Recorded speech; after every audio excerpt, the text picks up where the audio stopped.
Recently मैंने एक video बनाया था जहाँ पे ये बताया था कि एक हेलीकॉप्टर जो कि ईरान के प्रेसिडेंट और वहाँ के फॉरेन मिनिस्टर को कैरी कर रही थी वो क्रैश कर गई है। उस टाइम तक ये बताया था कि ये क्रैश हो चुकी है, लेकिन इनमें जो भी सवार थे उनका क्या अभी स्थिति है, प्रेजेंट स्टेटस वो पता नहीं है। तो अभी तक आप लोग को पता चल गया होगा कि जो ईरान के प्रेसिडेंट हैं उनकी मौत हो चुकी है, फॉरेन मिनिस्टर जो थे उनकी भी मौत हो चुकी है। बहुत लंबे देर तक सर्च ऑपरेशन जारी रहा। जब ईरान को मदद चाहिए थी सर्च ऑपरेशन के लिए तो टर्की और रसिया के रेस्क्यू टीम भी वहाँ आई और सर्च ऑपरेशन जारी रहा। उसके बाद देखेंगे हेलीकॉप्टर क्रैश साइट का पता चला। जब क्रैश साइट का पता चला तो ये न्यूज़ कंफर्म हो गया कि कोई भी जिंदा नहीं बचा है, क्योंकि इतना हार्श लैंडिंग हुआ था, साफ दिख रहा था, पूरा हेलीकॉप्टर के परखच्चे उड़ गए थे, कोई भी बचने का थोड़ा सा भी उम्मीद नहीं था वहाँ पे। अब बात ये होता है कि जैसे ये क्रैश का न्यूज सामने आया तो लोग बहुत ज़्यादा डिस्कस करने लगे। मैंने बताया था कि किस तरह हैशटैग मोसाद ट्रेंडिंग कर रहा था। तो मोसाद ट्रेंडिंग करने का रीज़न क्यों था? देखिए, ईरान और हमेशा से ईरान पे ये आरोप लगता आया है कि वो जो है हमास को सपोर्ट कर रहा है। किसके खिलाफ? इजराइल के खिलाफ, साथ में हिजबुल्ला को भी। आपको पता है हमास और हिजबुल्ला दोनों के साथ इजराइल के कॉन्फ्लिक्ट चल रहे हैं, तो ये तो इनडायरेक्टली सपोर्ट हमेशा करता आ रहा था ईरान, ऐसा आरोप लगता आया है। लेकिन पिछले 1 महीने पहले देखेंगे ईरान ने डायरेक्टली रॉकेट्स दागे थे इजराइल पे। उस वक्त लगा था कि अब सिचुएशन बहुत ज़्यादा टेंस हो जाएगी, इजराइल जो है वो रिटेलिएट करेगा, लेकिन उस वक्त इजराइल ने कोई रिटेलिएशन नहीं की।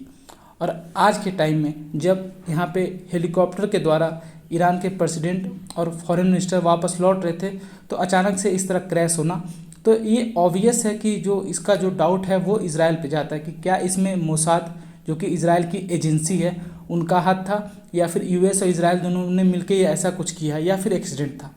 अभी तक ईरान की गवर्नमेंट ने क्लियर कुछ नहीं किया है कि क्या ये एक्सीडेंट था या फिर कोई कॉन्स्पिरेसी थी। लेकिन बहुत सारे मीडिया जो है इसको कवर कर रहे हैं और इस तरह स्टेटमेंट दे रहे हैं कि एक्सीडेंट और असासिनेशन, क्या ये एक्सीडेंट था या फिर असासिनेशन। क्योंकि इजराइल का देखिए पहले भी रिकॉर्ड है, वो डायरेक्टली एक्सेप्ट तो करते नहीं है, लेकिन जब भी कुछ न्यूक्लियर प्रोग्राम ईरान में ज़्यादा बढ़ रहा होता है तो साइंटिस्ट को मारना। रिसेंटली कुछ समय पहले आपने सुना होगा कि उनके जो न्यूक्लियर साइंटिस्ट, हेड साइंटिस्ट थे, उनकी मौत हो गई थी, कार से जा रहे थे उस पर मिसाइल गिराया गया था।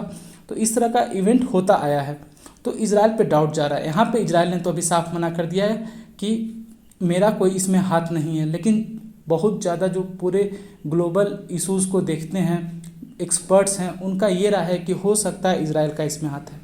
ईरान देखेंगे ये ज़रूर करेगा, अगर इजराइल का थोड़ा सा भी इसमें हाथ शामिल होता है, ऐसा कुछ भी सबूत मिलता है, तो ईरान जो है वो रिटेलिएट करेगा और पक्का इजराइल पे अटैक करेगा। चांसेस बहुत ज़्यादा है, क्योंकि अचानक से देखेंगे 2 लीडर्स प्रेजेंट गवर्नमेंट के ईरान के वो मर चुके हैं। वहाँ के लोग सड़कों पे आ गए, रात भर से दुआएं मांग रहे थे कि हमारे प्रेसिडेंट सही सलामत रहे, लेकिन उनकी दुआओं में शायद उतना दम नहीं था। इस कारण से यहाँ पे ईरान के जो प्रेसिडेंट हैं और फॉरेन मिनिस्टर दोनों की मृत्यु हो गई।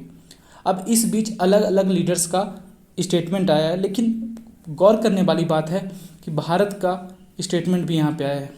इंडिया के लीडर ने बोला है कि हम लोग डीपली सैडेंड हैं और शॉक्ड हैं। साथ में यहाँ पे प्राइम मिनिस्टर नरेंद्र मोदी ने साफ साफ बोल दिया, India stand with Iran in this current situation. आप बोलेंगे ईरान के साथ भारत क्यों खड़ा हो रहा है करंट सिचुएशन में? देखिए, हमें यहाँ पे देखना पड़ेगा कि क्या जो ये प्रेसिडेंट थे वो भारत के लिए कितने हेल्पफुल थे। देखिए, वैसा कुछ भी इवेंट नहीं हुआ था जिसमें इन्होंने कुछ भारत के खिलाफ बोला हो या फिर वैसे कुछ स्टेप्स लिए हों कि भारत इनका समर्थन ना करे। इब्राहिम रईसी हमेशा से भारत को बहुत ज़्यादा, आप देखेंगे, सॉफ्ट कॉर्नर रखते थे भारत के लिए।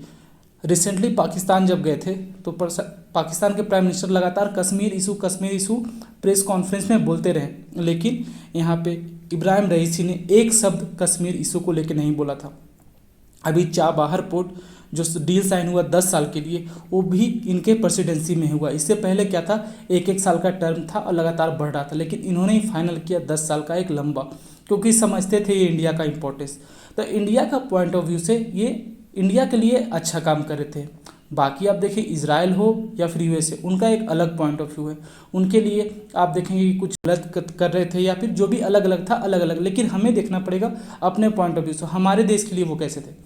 तो फिलहाल देखेंगे हमारे प्राइम मिनिस्टर ने साफ साफ ये संदेश दिया है कि इंडिया जो है ईरान के साथ इस समय खड़ा है, और साथ में इंडिया में देखेंगे एक दिन का मॉर्निंग भी रखा गया है। मतलब इस टाइम जितने भी नेशनल फ्लैग हैं वो हाफ जो है झुके हुए रहेंगे, कोई भी ऑफिशियल इंटरटेनमेंट नहीं होगा। तो इस तरह से ईरान को भारत ने दिखाया है सॉलिडारिटी कि हम आपके साथ खड़ा है। अब बहुत लोग हैं इस पे डिबेट भी करेंगे कि क्या भारत का स्टैंड सही है। आप बताना कमेंट करके भारत का ये जो स्टेटमेंट है सही है या गलत। मिलते हैं अगले वीडियो में, तब तक पढ़ते रहिए। जय हिंद।